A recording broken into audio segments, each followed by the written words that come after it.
Hello for the fifth Sunday in Lent. Using that first reading from Isaiah 4:16-21, and the Gospel from John's Gospel 8, verses 1 to 11. The title of this one is God Saves Them and Jesus Saves Her. Well, you know how I always like to refer back to that first reading from the Old Testament mainly, and it sort of augments the gospel.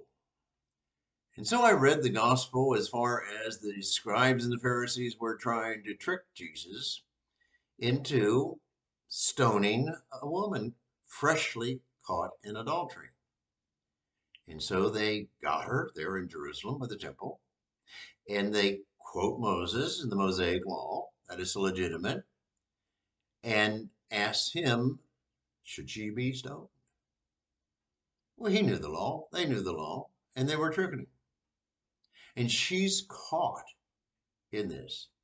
They no more cared about her than the fishermen in those days cared about the worm that they put on the hook of their hook to catch the fish.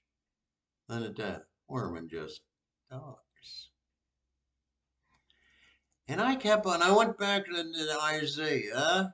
Isaiah is about 700 years before Christ. You know, I read the reading and I said, boy, that's good. That's good. And, well, let's look at it.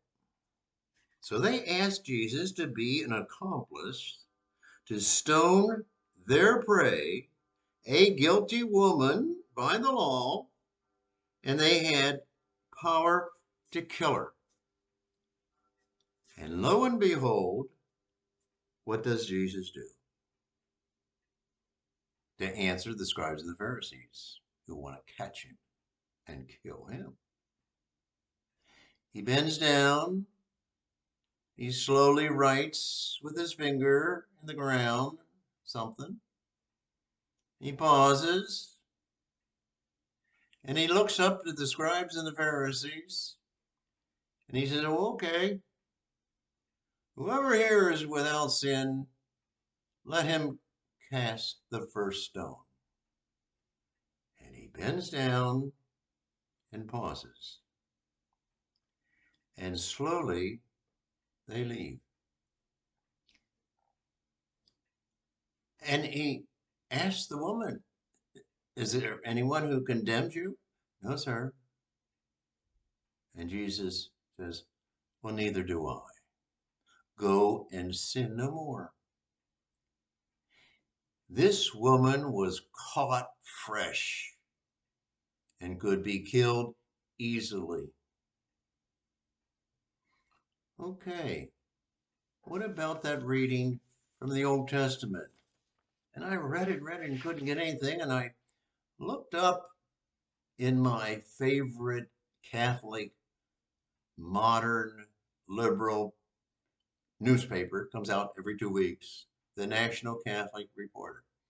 And there's a woman there that writes an insight into the readings, and I read what she said about Isaiah. And what she said about Isaiah, there, Isaiah 43:16-21, it starts out in the very beginning. We just read it. Thus says the Lord, who opens a way in the sea and a path in the mighty waters, who leads out chariots and horsemen, a powerful army, till they lie prostrate together, never to rise.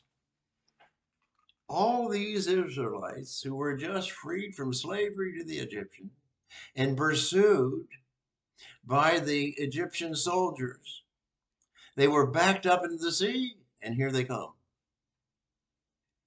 And the God of the Old Testament, Yahweh, is an active, powerful, saving God. And in through Moses and his staff, the waters part, the Israelites go through the water to the promised land, or on the way to the promised land. And the Egyptians and the soldiers just sort of march through the wall, but then it collapses on them.